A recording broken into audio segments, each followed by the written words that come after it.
What's up, everybody? It is another episode of the Baseball Tee here on the YouTube. We are on Instagram. We're on Twitter. Follow us everywhere. The Baseball Tee. Support your boys. We love talking baseball. We love talking baseball. Obviously, Never Big Z, you and I were just talking about it, right? Arguably, for us, probably the greatest World Series, at least in recent history, Big Z. Yeah, I think the one that maybe rivals it was the Cubs-Indians in 2016. At least that Game 7. That Game 7 was really good when the Indians were down by 3. They hit the game-tying home run, I think the bottom of the 8th inning, and it went into extras.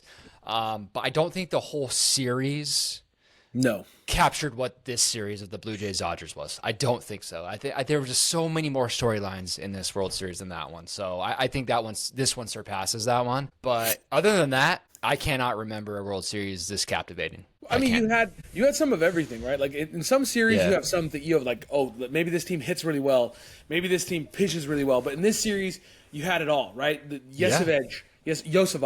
I struggle saying his name, Savage. And I want to respect it. I want to respect it properly, but that guy was absolutely amazing for the Blue Jays. Had so good. The most strikeouts or some ridiculous stat like that in one game in World Series history. Yep. And then on the other side of that, you have Yamamoto matching stride for stride, a Madison Bumgarner type performance. Last time we saw anything like that.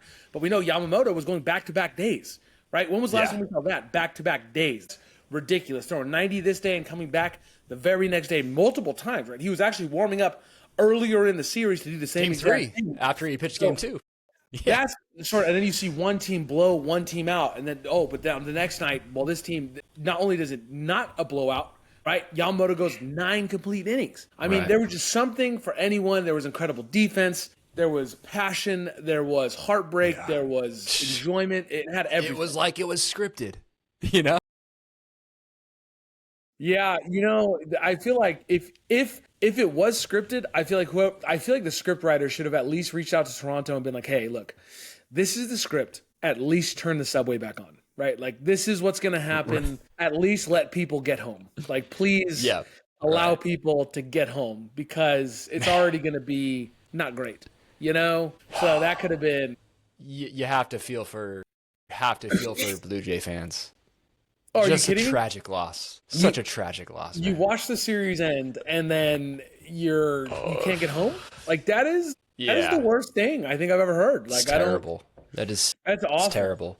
That's awful. But again, the Dodgers at one point in the series they're down 3-2, and Game 7 was almost like a microcosm of like the entire series, right? Like when you look at how the series played out, right? Like. The Dodgers they lose Game 1. They get blown out. They battle back Game 2. They actually take a lead the one time they had in the series, Game 3. And then Games 4 and 5, it just seemed like it was all Blue Jays. They just handled business. The Dodgers had no answers. The offense couldn't get going. Even though the pitchers, retrospectively, the pitching was not terrible in those games. Just the Blue Jays were able to do things that the Dodgers were not. Just better. And so going into Game 6, you're thinking, okay, Yamamoto, this is the guy you want to get a couple wins, right? This is the guy we would want on the bump. And then Game 7, the same exact thing. I mean, literally, the Blue Jays hit that home run with Bo Bichette, and you're thinking like, oh boy, this is three runs for this Dodger offense is not promising. And yet they battle back to 3-2, and then another hit, another RBI, and it's like this is over. And yet the Dodgers come back to win. Big Z, give me some of your takeaways, man. Just resiliency comes back to my mind for both teams, but especially the Dodgers to come back in that way, facing adversity, not giving up. As Dodger fans, we've seen past versions of this Dodger team fail because they are not resilient, right? They don't have someone scream at them in their face. When their backs are up or against the wall, you can just see them, okay, I'm done. I give up. Here you go. Here's the game. Here's the series. You move on. We want to go to Cabo and have our off season. Like you could just tell. Like sometimes that was the mentality. But for this Dodger team, the past few seasons, that's just not the case. Like it doesn't matter who you are on this team. Like I just feel like Andrew Friedman and Gomes, that they have strategically put together this team, no matter whether you're Miguel Rojas or whether you're Shohei Ohtani. Everyone has a purpose, and everyone was signed because they can do something that another guy can't. It doesn't matter that this team is full of superstars, right? There's so like Miguel Rojas, like again, coming the at bat. The at bat before him, Kike Hernandez, he struck out swinging on a terrible pitch in the dirt. It just looked like they were done. And Miguel Rojas goes down 0-2, and he takes 3 pitches. And that third ball was so close to being a strike, but he took it because he's so disciplined, right? And then the next pitch, the same exact pitch, it just hangs a little over the plate, and he just goes yard with it, ties the game. And again, that's just a resiliency. The guy you least expect to do it actually comes through in the clutch. And then in the bottom of the 9th inning, Andy Pages, the guy who's been struggling this whole playoff run, makes the catch of his career thus to this point and saves the Dodgers season, knocks over Kike Hernandez. I mean, like you said, we just had it all in the series. It was truly an amazing series to me. Like as Dodger fans, like I know, like we're just ecstatic with the outcome. But the Blue Jays, I thought the Blue Jays had it. There were so many times in the series that I thought they were going to finish us off because they came to fight. Like they knew, like they didn't care that it was David versus Goliath. Like they had the mentality that they were on the same par with as the Dodgers, and it showed. The way that their pitching staff faced against us, they were very confident. The way their hitters, the at bats they took, the clutch hitting. It showed that they did not think that they were going to lose that series. And props to them. I think that they have such an amazing future ahead of them. They have so many young stars that the playoffs, again, highlight these superstars. And we found a few of them that we didn't think were on that team. Trey Savage, Ernie Clement, and obviously we have Vladdy. We have all these other guys on that team. But, man, such a great organization. From Schneider down to the rest of that team, they're going to be a team to be reckoned with in the American League for the next decade. They have to be. They're so good. They're so good. They were really good. I mean, Schneider said it himself, right? Even after he doubled down on the idea that their game matched up with anybody's game, and he felt that way right. The entire series, and he gave his team that confidence, right? And that's actually, if I like. I don't want to bring up old wounds, but like that was to me sort of the problem when the Dodgers went to play the Brewers, right? When that manager was sort of trying to play into that mantra of like, how do they even know all of our starters' names? I doubt it. We know all their starters' names, but how many of our guys would even make their team, right? And then, of course, Dave Roberts said, "Hey, we're not buying that for a second." His guys behind closed doors absolutely know that they can compete. They're a good team. They won the most games, so Dave Roberts wasn't playing into that. But I think that's sort of the problem when you look at that sort of like statement. Like I get it on some level, you're trying to be clever or whatever you want to say. You're trying to, maybe get into their team's head. I didn't understand it then. I really don't understand it now because I think what Schneider did is the much more effective response when people he came out like, this is not David or Goliath. He said it before the series. We're a great baseball team. We were the best team in the American League and we can play with anybody. I will take my 12, my however guys on the rosters, my nine that are on the field that night, but I'll take my guys against anybody else's guys regardless, right? I'll take my guys versus your guys, no problem. And that's what he showed. And I mean, he saw the confidence. You see a guy like Clement, like you brought up, guy's 29 years old. This is not a new player, but in this group, right? In this group, he had major success. Like you brought up Miguel Rojas, Jake Savecki, one of the guys that we follow on Instagram, obviously, but he brought up a really great point about Miguel Rojas. That last pitch, I mean, Shohei Ohtani impacts the game in so many ways that aren't necessarily evident, right? And so Miguel Rojas, you're pitching him and you're thinking like, I am not walking this dude so that Shohei can come up here and hit a go-ahead run in the 9th inning. That's where he's thinking. It's like, hey, dude, pitch to contact. Let's get it in play. We'll get the out. No big deal. And Rojas takes him deep, right? And so it's things like that really do show how much other batters on a lineup can impact you, right? Like when you're facing Clement, in the back of your head is thinking, I don't want to face George Springer. I don't want to face Lucas. I don't want to face these guys at the top of this lineup. I certainly don't want to face Vladdy again, right? I'm going to go after this guy. I need to get him. And for the most part, the Blue Jays made the Dodgers pay time and time again, including in Game 7. They did make them pay until extra innings. I'm not going to lie. I did think towards the end of that game, after the final runs were scored for them, I did think, bases loaded, you kind of started to see a little bit. Some of the, like Vladdy was still doing his thing. Bo Bichette was still doing his thing. But some of these other guys, it was like, oh, those hits that were falling, it's not, it didn't quite fall, right? Even Clement in the ninth inning, that deep fly ball, Pogus makes a massive play on it. But again, credit to the Blue Jays. What a battle. This team was complete. I don't agree with the reporter who said the better team didn't win. To me, that's the beauty. That's the beauty of baseball, right? And I was talking to one of my buddies who's like a much bigger football fan than he is a baseball fan today. And he heard the quote and he brought it up. He's like, "What do you think of this quote?" And I was like, "It's not possible. It's just not." And because it's a 7-game, that's why there's 7 games in baseball, because baseball is the most fair game on the planet. You take your 9 turns. I'm going to take my 9 turns. At the end of this thing, we're going to find out who's better. And by the way, we're not going to do it 1 time. We're not going to do it 2 times. We're going to do it the best of 7 times. Okay, so the best of 7 times, you take your 9 turns, I take my 9 turns, your guy pitches, then my guy pitches, we play defense, and you play defense, and we're going to see who's better at the end of these 7 games. That's who the better team is, right? Like, there is no going back on. Sure, were they impressive? Did their lineup hit well? Did some of the bottom of their lineup especially, or, I mean, let's be honest, the top of their lineup, probably more so than the bottom of the lineup, hit better than some of our top guys? Yes, but at the end of the day, in 7 games, they were not able to get it done. The Dodgers were defensively, pitching-wise, it matters, right? And so the Dodgers did come out on top on this thing, but like you said, credit to the Blue Jays. I do think they're going to be a great team for years and years to come. I think the Yankees are in a lot of trouble watching this team.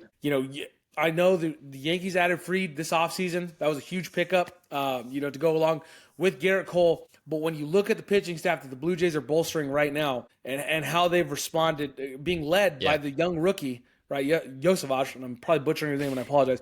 But, I mean, this team is going to be a problem. The Yankees, the Red Sox, gosh, good luck. Good luck. Well, it's just case in point. I mean, going back to the granted, it was the Blue Jays, like, color or play-by-play announcer saying that the better team did not win. Right. Baseball's won in the margins, right? And the case in point here, the base running gaffes by the Blue Jays, all series.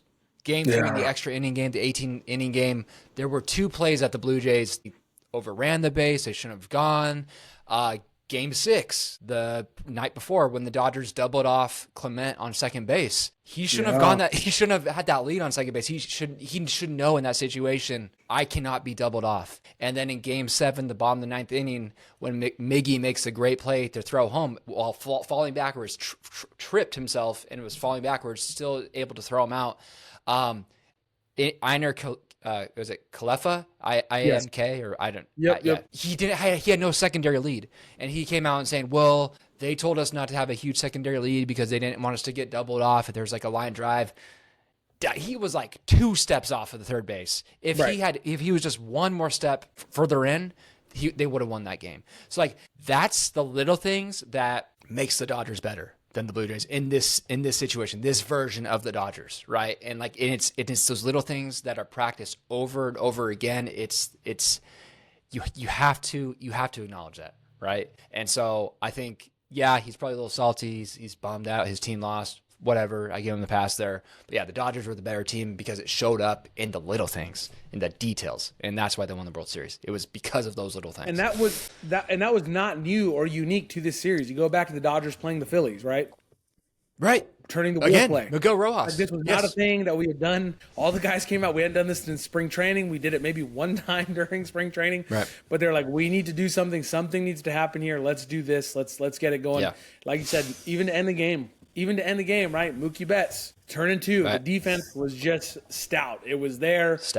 They played extremely well. They didn't make some of those mistakes. That was a great point. I mean, Game 6, I'm not gonna lie to you. When Kike was throwing the ball, I was like, there's no way. There's no way he's that far off. There is no chance that this guy's about to get. Was it Berger? Was it Barger? Who was on second? Do you remember? I thought it's Clement. Maybe it's Barger. One of those. Yeah. Yeah. It was one of those 2.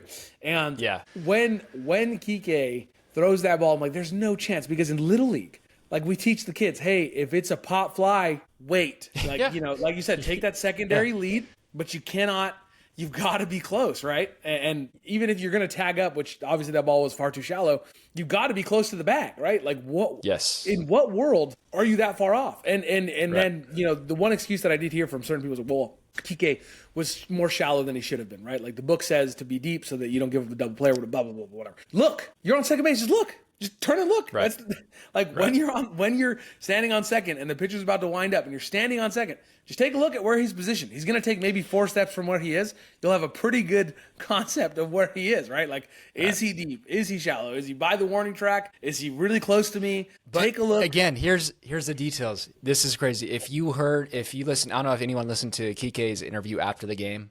Yep. On that play, he said, once Sasaki or Glasnow made the pitch, the crowd got silent. And he was able to hear the bat crack, which signaled to him that it was a shallow fly ball. So if he is able to make that distinction, okay, it's going to be a shallow ball, it's going to be a blooper, I need to go in, the base runner should also be able to figure that out too, right? And so, it just shows you, first off, the experience that Kike has in the playoffs in these big moments that the Blue Jays don't have.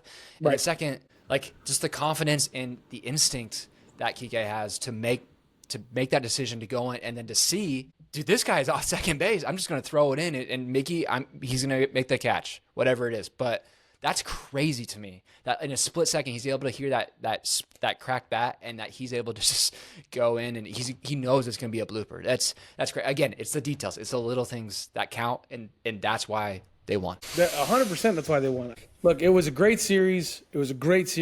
I want to give them their credit, but the idea, I had to comment on that because that was sort of like for sure. Come on. But let's be real here. They exceeded both of our expectations. Like, you had them in the Dodgers in 5, I had the Dodgers in 6. Like, but both of those predictions are pretty handily won by the Dodgers. Like, we both did not think that this would go to Game 7 the way it did. And I thought they had us during the series. Yeah. Like, as a Dodgers fan, I'm watching this team and I'm like, where is the weakness? It almost felt like we need them to make some mistakes, right? The Dodgers are good enough to capitalize. Dodgers can capitalize on it because of the talent level, and obviously we needed some big hits. Scoring 5 runs to win a game, it's not nothing, right? Like, you'd like to win a playoff game if you can run, and if you can score 5 runs, which the Dodgers did. So, credit to the Dodgers, credit to them, and I will say, on some level, Big Z, I think it's time. I wanted your thoughts on this. I think that Dave Roberts, look, I get it. I'm not going to sit here and say that he doesn't have an extremely talented team, okay? But when we talk about the greatest coaches of all time, right, there's a few names that come to mind across sports, right? Phil Jackson, right? Well, Phil Jackson had Michael Jordan and Kobe Bryant, right? We talk about Greg Popovich. Well, he had Tim Duncan and, and Parker. Tony Parker. Right, Tony Parker. We talk about the great UCLA coach. Bill Belichick. John Wooden, Bill Belichick. You look at the names that were going through those schools. You look at the name that was going through that team, right? And every great coach, like, it's not a secret, they have great players. Like, to be a great coach, you need something. You can be a really good coach. Like, I'm not sitting here and saying you can be a really, really good coach. People may never remember you because without good players, you're not going to win, right? And so I look at Dave Roberts and I just look at the decisions that he was able to make with like a Pages, right? Like, I'm putting Pages, whatever you want to call him, depends who you talk to. I'm putting him in center field. I'm sitting Tommy because he's just got a better arm, a little bit more range, and all of a sudden, boom, there's the out. I'm playing Miguel Rojas. I don't care that he can't hit the ball. I don't care that he hasn't gotten a hit in a month. I don't care that he's never he had never hit a home run off a righty the entire season. Right. Like, and I'm leaving him in. Yeah. Like, exactly. These sorts of decisions I just think, all that to say, in a very convoluted way, I think it's time to realize Dave Roberts is not only one of the best managers in baseball. I think at this point in time, if he continues to manage in this way, he's going to go down as one of the great managers of all time. I agree. I think that this playoff run cemented that. I 100% agree with you. I think one of the most telling moments for that, to back that statement up, was in Game 3. When in the 18-inning game and it's bases loaded and he decides to go to Clayton Kershaw, the guy who notoriously, though we could go hours on this, but incorrectly been blamed for a lot of Dodger playoff losses. But he had the wherewithal to say, this is your moment. I have the confidence in you. It's a left-handed batter coming up. You go get me one out. And that's it. And that's all I need from you. And that takes guts. Yes. And you know what was going on through Dodger fans, Dodger haters, all their minds like, oh, Kershaw's coming in. The game is over. The game's over. He's going to do it again. And just the confidence that he's instilling in Kersh to go and fight through that moment. It just must feel so good in Kersh's mind, to be able to get out of that as well. Like, oh, he believes in me. That cemented the fact that Dave Roberts is a great, an elite manager, in my opinion. And the other things that you had mentioned, Andy Pages going in, getting subbed out, Miggy Rojas. I mean, it wasn't just the at-bat. It wasn't just the home run. It was game 6, the pick, Kike's throw to end the game. He picked that. That was It was like between his legs. It was not like a straight throw to his glove. It was a like first baseman-esque Freddie Freeman type of pick, right? Like these are the little things that he has learned. Yes, he has made terrible decisions in the past, but you cannot tell me that there's any other manager in the game that is going to play chess the way that he did this series. There's no way. I will go to my grave and say no, that you're not making the calls that Dave is making right now. We saw it, right? Schneider, look, I'm not going to take away anything from Schneider. I think Schneider was awesome. I think you can't tell, nobody can say that Schneider did not do a fantastic job with this team. Having said that, we saw it, right? In the 18th inning game, game 3, right? We saw it with, I'm looking right now, Kirk, right? Kirk, the catcher, right? He was 2 for 4 on the night. He had an RBI. I think he had a homer that night, right? He had a home run. Like he was the offense. He was producing. He had 2 walks. He was absolutely torching the Dodgers, and he gets sat, right? And I get it. Yep. You're going for the win. Pinch run. He's on second. Pinch run. He's really slow. I get it. I understand. Oh, well, he's got to go for the win. And I think this is where you and I have sort of like a different perspective, because I think there would be a lot of people out there, especially baseball guys, like who played in the leagues, like, no, you got to pinch run him. You got to go for the win, blah, blah, blah, blah, blah. Whereas you and I as the fans are like, no, you don't sit that guy. That guy's hot. Right. I don't care what your analytics say. I don't care what your number says. I don't care what your game plan says. What happens if this game keeps going? What happens if he doesn't score? Which is ultimately, in that situation, what happened? He didn't score, and his replacement gets 3 hits, goes 0 for 3.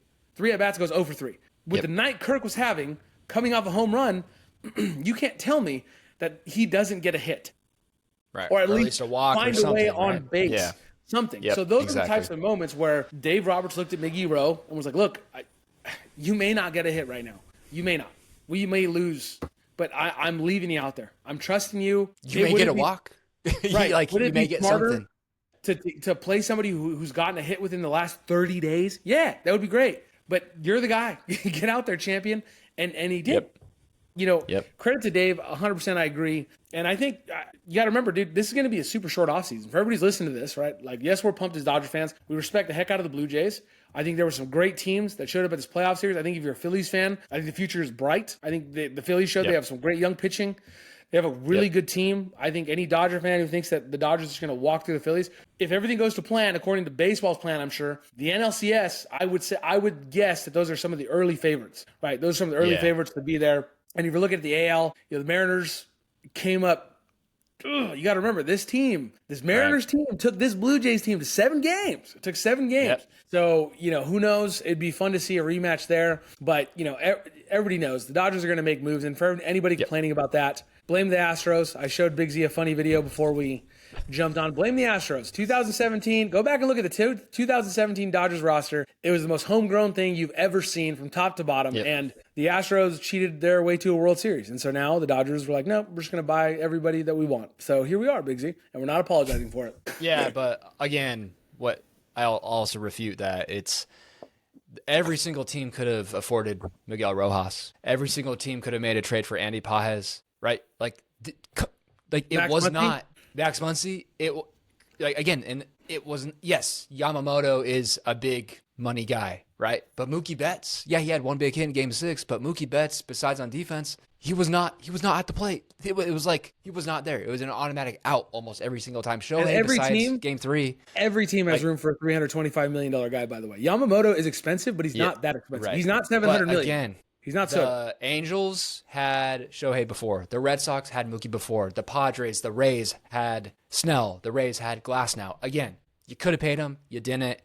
Stop telling me that the Dodgers buying championships. No. The guys who won that game were not these superstars. They were not. Max Muncy and Will Smith. And again, Will Smith is a Dodger, came through the Dodger ranks. Will Smith, to me, if Yamamoto's not the World Series MVP, You make me a case that it's not Will Smith, because to me, it was Will. If it's not which 100% it was Yamamoto, 1000% it was. Yes.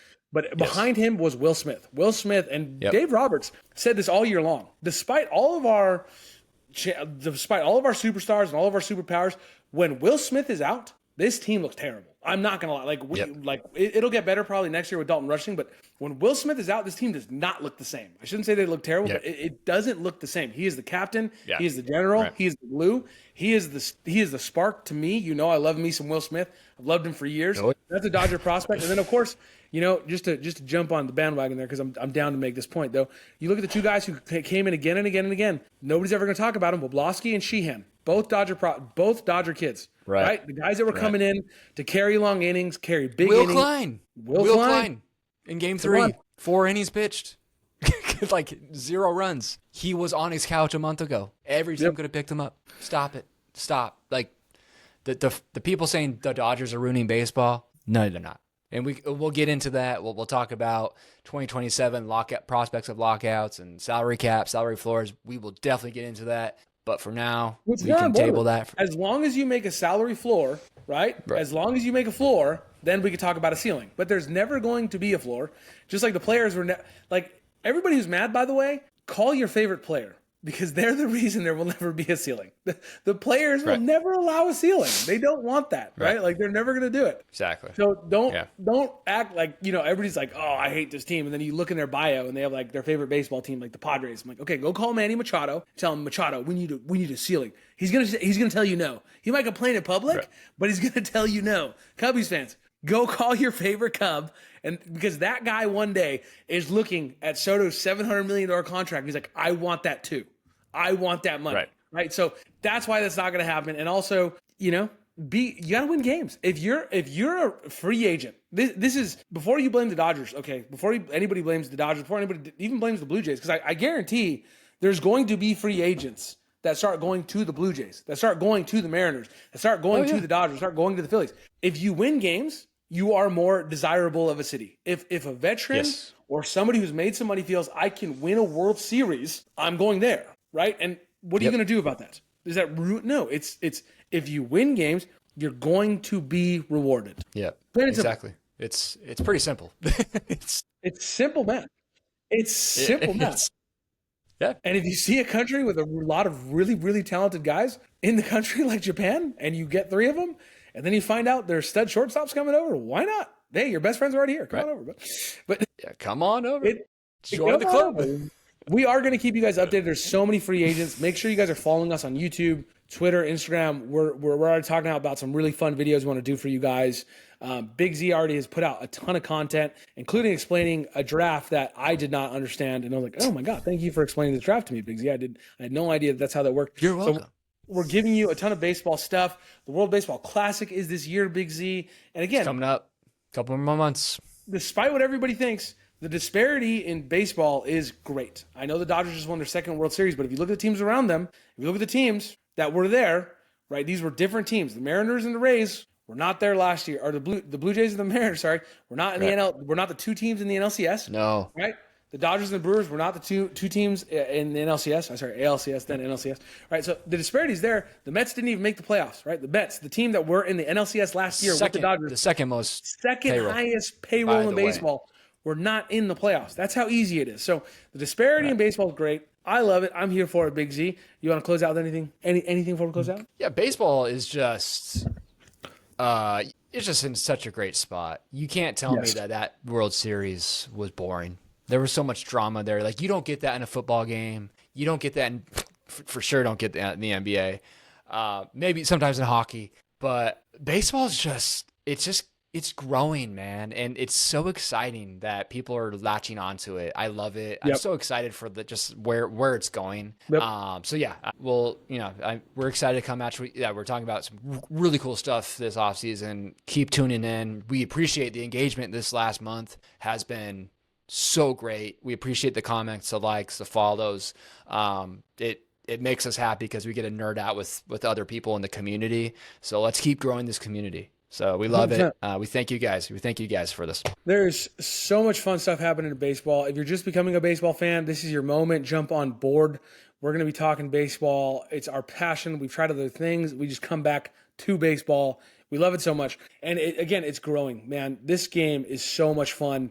It is so much fun to watch. And again, there isn't like a one game thing. Your team, go pick a baseball team, any team, okay? And they're going to have a shot. By the way, dynasties are pretty good for sports. Ask anybody. People want to see if you can lose. So tune in next year and watch the Dodgers possibly lose. That could, your team could be the team. Tune in next year to see if it happens, right? I can't wait. I can't wait for next year. I can't remember, because of that World Series and how good it was, I can't wait for next year. Yeah. It's a series that you watch in the midst of it. You hate everything about it. You're like stressed out and like, oh my God, the Dodgers are going to lose. And then at the end of it, you're like, yeah, it's pure elation, right? Or if you're a Blue Jays fan, it was pure sadness, right? But again, it's going to bring you back next year to see like, we were so close. We were so close. You can't tell me that Vladdy Jr. wasn't clearly one of the best players on that field the entire series. You've got to come back next year to see what he can do. What uniform is Bo Bichette going to be wearing? There's so many storylines already built up. Scooble, where's he going? I mean, a lot of people are scared of going to Dodgers. We're gonna see. We're gonna see how it goes. We appreciate you guys for listening. Have a great night, great day. We will come back at you soon. We promise you that. Just follow us again. Instagram, Twitter is where to find us. The Baseball Tee. Have a great night. Thanks for watching.